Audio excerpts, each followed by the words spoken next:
Welcome back to match 2. This is Old Man Poole. I think we got a mulligan here, unfortunately. It's maybe even borderline okay because we have the Wanted Scoundrels and we have Tetsamok, which means that just if we find even a small amount of lands, we can maybe get this going. We really do have to find a land. We have 2 draws to do it. And even after that, we really want to find another one. Oh man, this hand is loaded. I think we got him. I think we got a mulligan. If we find a land, 2 lands in a row, that hand's so good. This hand's a lot worse. I think we're gonna keep. The scry kind of means we have an extra draw. Yeah. Ooh, Deadeye Tracker right off the bat. Okay, finding islands. A good first step. We have to find 2 lands, then we have Sailor of Means, and then we have Riverwise Augur, and then I think we're probably pretty set up. We'll take our free hit here. Really not blown away by that eye tracker. It's not terrible, but it's definitely not great. Alright, well, we found our lands on time. I think we have a decent chance here. I mean, we can negate on the off chance my opponent plays a non-creature spell. I think that's definitely falls into the on the off chance category, but we could do it.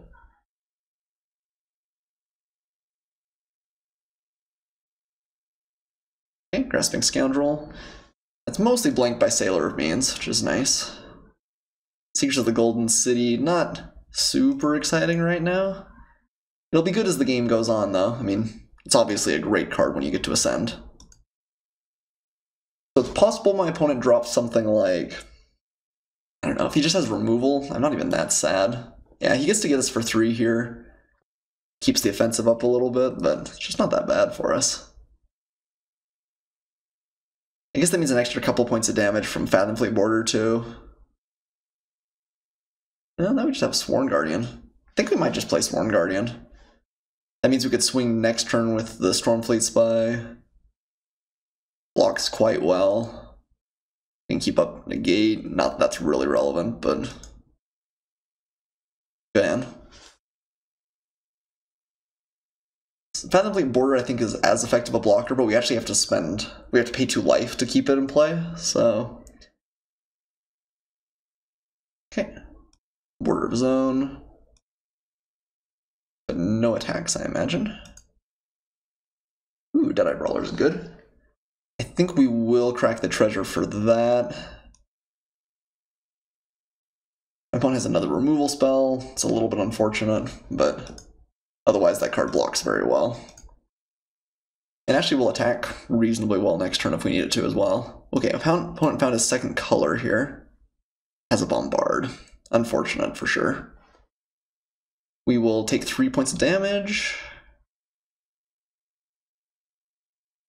And hold on, he is down to 2 cards. He can explore with the tracker. Okay, we found an island. Yeah, I think we really need to be able to block his border. So we're gonna take 2 extra points, which is not ideal, but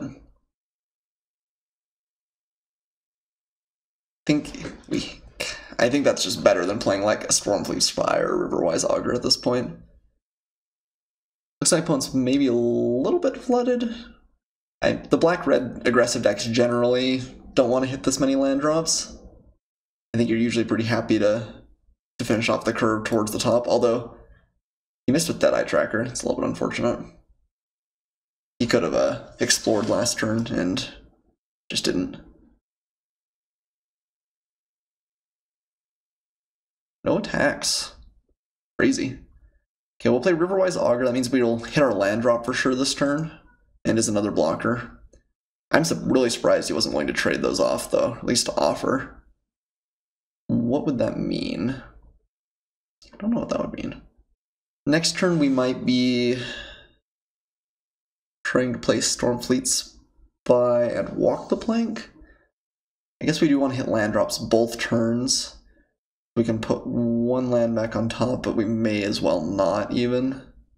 I guess we'll put Secrets of the Golden City as far back as possible, because that's not something we want to cast, almost for sure.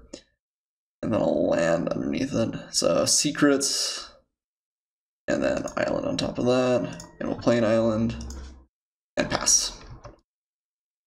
So, let's see, he didn't want to attack into the border. does that mean? Okay. Gets to draw a free card there. Obviously, pretty solid. Deadeye Tracker still hasn't been a great card for him, but it's getting to the point where it's not bad. Okay, Direfleet Neckbreaker is one of the few things I could think of there. But even now, I mean, we're just not looking that bad. Like, these all hit for a lot, I guess. But then next turn we can walk the plank, and then he just doesn't have much left. So we have 6 mana next turn, we can cast Prosperous Pirates, walk the plank. We are killing that for sure, I guess. I think we just get rid of what saves us the most life. Actually, taking 1 more point so he doesn't get some more activations off the tracker actually is probably okay. So we go down to 6 here. Not fantastic, but we're gonna have a good play next turn. And I assume he doesn't... Oh, he does have a follow-up. Ooh, okay. We're down to 4. That does mean that Unfriendly Fire is a win condition at this point. It also means both those threats are lethal. Okay. Yes, Prosperous Pirates, though. Get rid of the Neckbreaker. And going forward, after this turn, we should be able to keep up Negate, too, so that might save our life. So, I mean, 4 is pretty precarious, but I think we are probably stabilized, too. Have to top deck a removal spell. Vampire Revenant. Oh, okay, that's bad for us. So much for stabilized. So we have 1, 2, 3, 4, 5, 6, 7, 8, 9 permanents right now. I guess we swing with Prosperous Pirates, play Stormfleet Spy. Maybe hope to hit a land, then cast Secrets. If we don't hit a land, do we have to cast Secrets anyway? Not irrelevant question. Wanted Scoundrels. Next turn we cast Secrets for 3. We're hoping to find Waterknot. Pretty much just Waterknot. So I guess next turn it ends up being pretty much the same because we have the lands for it. So I guess we might as well play Wanted Scoundrels now. Oh man, Vampire Revenant, what are you doing here? Killing me, I guess. Oh, we were so close to turning the corner too. That was a great draw. Yep. Not much I can do about that.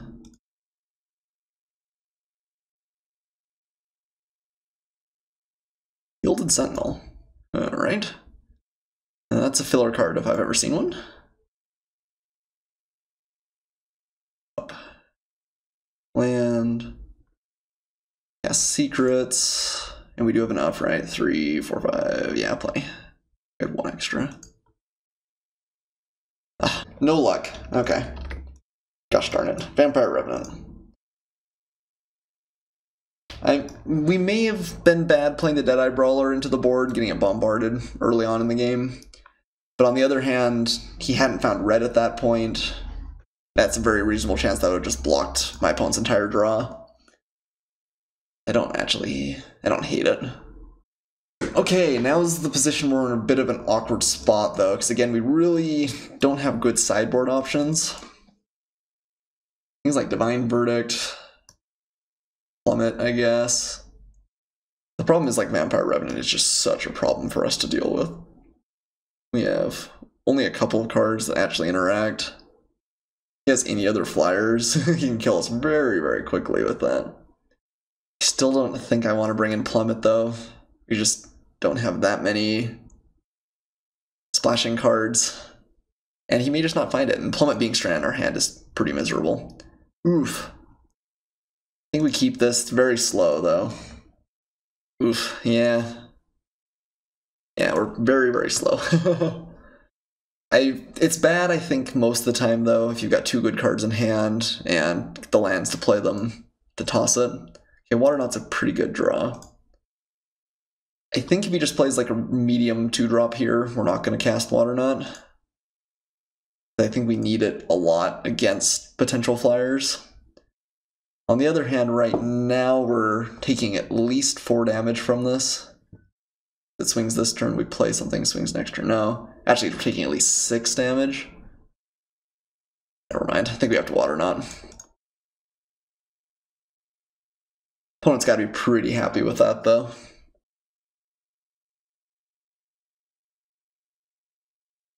Okay, Strong Brute. Yeah. Okay, well there's Tetsamok. That does pull games back, and I probably got to be one of our best draws. The next turn we can play Riverwise Augur. Reveal once with Tetsamok. Keep my opponent kind of at bay. We are still at 20. Like, the Water Knot bought us some time in that sense. Gonna go down to 17.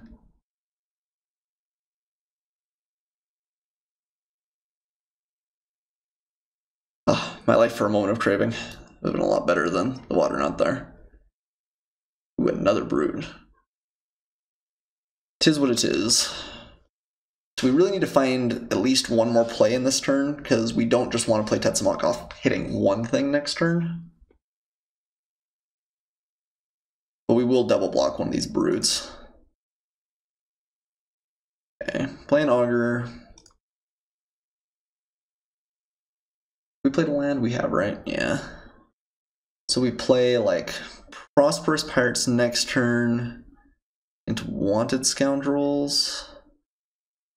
Keep Tetsamok secret still for a little longer? Or do we just want to reveal at this point? In which case, next turn we want to play Headwater Sentries. Trigger, I guess actually Prosperous Pirates is still better. So Prosperous Pirates next turn. Hit land drop next turn. And target 2 things with Tetsamok. The turn after that, play 1 more land. Prosperous Pirates costs us 3, so we actually can hit 3 things with Tetsamok. 1 more land. So I think we want to have, we did play land this turn, we want to have a land drop for the next 2. We put Headwater Sentries back, and land on top of that. No, we'll play land next turn, so we'll play Headwater Sentries on top and land below that. And we're going to get rid of islands. The bottom, and that. And we're revealing Tetsamok.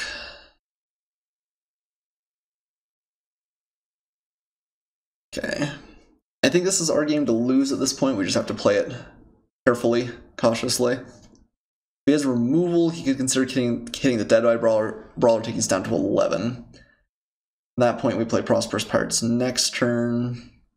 Mark up a bunch of other creatures, and we do have blockers.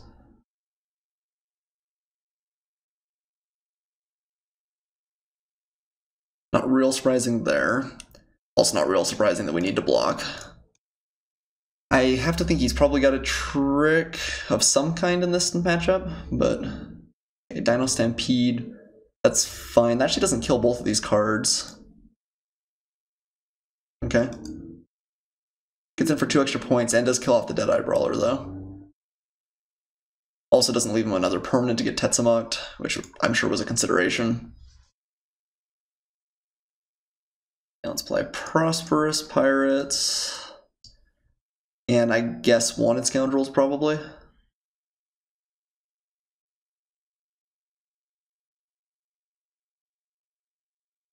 Do we want to attack? Is removal, how sad are we? Maybe we'll attack.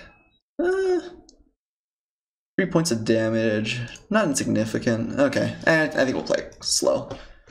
I think we've got the trump card in hand. We just play it defensively here.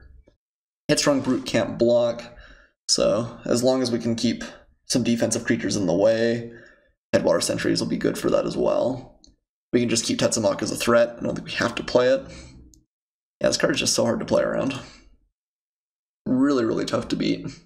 We really, actually, other than the fact that we had a mulligan last game, we've drawn very well both games. We could have gone basically nowhere the first game. We managed to cobble together enough lands to have a good defense, even if it wasn't quite enough in the end. And this game, I mean, my opponent could have just had a crazy beatdown start that we never beat too. Okay, committing 1 more Trailblazer. The opponent's deck looks good. He's got a lot of menace. Opponent might be just doing this because he knows the prey counter will get him eventually, so he might just be saying, hey, I'm actually okay trading here because you're going to play Tetsamaki and you'll get it for free, so... Ooh, maybe he does have a trick, though. Again, obviously, Sure Strike gets us super good. Doesn't want to kill the Augur.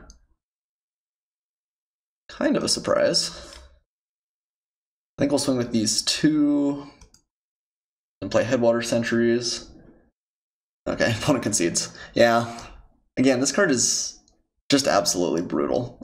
Ordinarily, I'd really question why my opponent's conceding at 20 life, but there's times you just look at your hands like and your deck list, I guess, there's no way you can beat that card.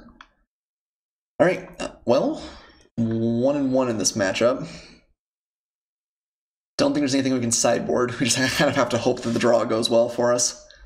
Get some 2-drops, get some Sailor of Means, Prosperous Pirates, hold on long enough till we cast Tetsamok. The dream. Ooh, man. Oh, this is worse than our last one. Secrets of the Golden City means that we'll probably be able to have a 4-drop. And this hand just does so little so often. Prosperous Pirates is good. I hate mulliganing cards or hands that have too many lands.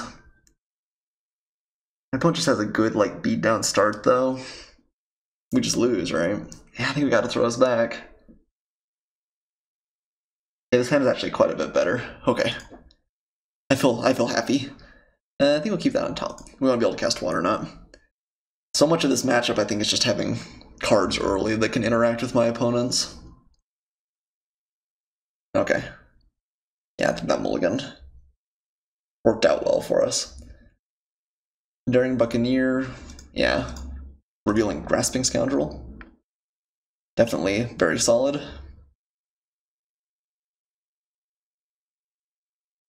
Gonna take 2 damage from this guy before we even get a chance to interact. My opponent's definitely got at least Grasping Scoundrel as backup.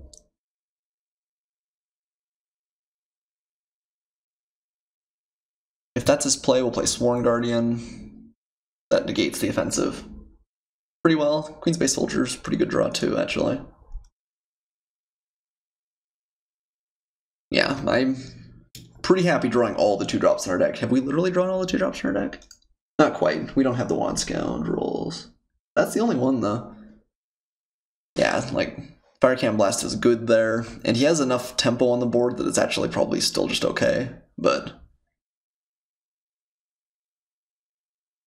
we just have cards that interact for a long time. Sailor of Means, I guess, is probably like our dream draw, but okay, let's cast Queen's Bay Soldier. There's a part of me that wants to take the hit this next turn from my opponent and swing with the Queen's Bay Soldier so we get a loot effect from the looter, but honestly, I think the 2-1 is just going to be as important. Well, moot point, I suppose. Well, his hands looked really good so far. Down to 10 on turn 4. And then Fleet Border, fine card.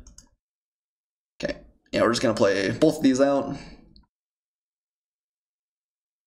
Again, there's a little bit of incentive to try and keep this Shipwreck Looter alive. If he swings in, we may not block that just because playing the Fathom Fleet Border next turn, that saves us 2 life on its own. Yeah, this draw's been pretty stellar for my opponent, though.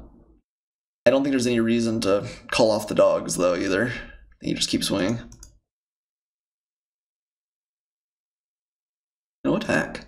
Okay, so that may mean that the neck breaker is on its way. That does mean we can resolve our Fathom Fleet Border, though, which is nice. We are out of gas. My opponent kind of is too, though. We're basically even on board. Well, I guess we don't know my opponent's out of gas. He's got a couple extra cards on top of us. We're equal in land. I guess that's the difference between the mulligan, right? Okay, there's the neck breaker. Water Knot, obviously, doesn't handle that particularly well. Okay. We just need to take 3. We tap down the Neckbreaker, it's still going to be a problem forever after. Taking 3 extra points of damage is bad, though. You just won't ever swing with it, though, either. Yeah, okay. Not overwhelmingly efficient, but we'll make our trades. We still do have a host of good draws. One Scoundrels is one of them. I think we're just going to play this and we're actually going to hold the Water Knot. Is that too risky? If he has removal, he takes us down to 5 very quickly. If he had removal, would he have used it last turn? No, probably not. Cast Water Knot. We cast Water Knot. I don't think so. Oof. It is. I don't know, maybe we just have to, though. It just feels so bad to do it on a card that has a static ability, but maybe we just have to. Trade? Okay, no trade. Okay, I think we will now. Getting in for the couple points of damage, I think is important. So I guess maybe we should have previously. I don't know. Probably should have just played it immediately. It just feels bad for sure.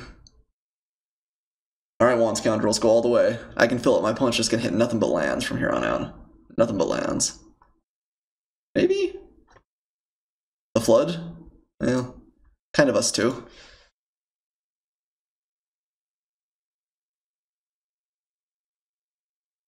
I mean, we're 10 though. Has my opponent been hit by the Flood? It is kind of funny. Oh yeah, so that's true. We drew literally every 2-drop in our deck this game. It says with, what the heck, 6 lands in a row. Yeah, that's not what you're hoping for. Oh, Prosperous Pirates. That's one of the best draws in the deck. I mean, maybe like the Brawler would be better. No, probably not even. Prosperous Pirates just so good. Well, sometimes your opponent gets flooded. And sometimes you're super lucky. Yeah, Vanquish the Weak's good. That probably was sitting in his hand for a while. Yeah, excellent answer to our already pretty good Prosperous Pirates. Stormfleet Spy is also great, though. Yeah, I didn't think we were going to pull this one together, but like I said, the miracle of Mana Screw. Saving us again. Riverwise Augur, look at the value.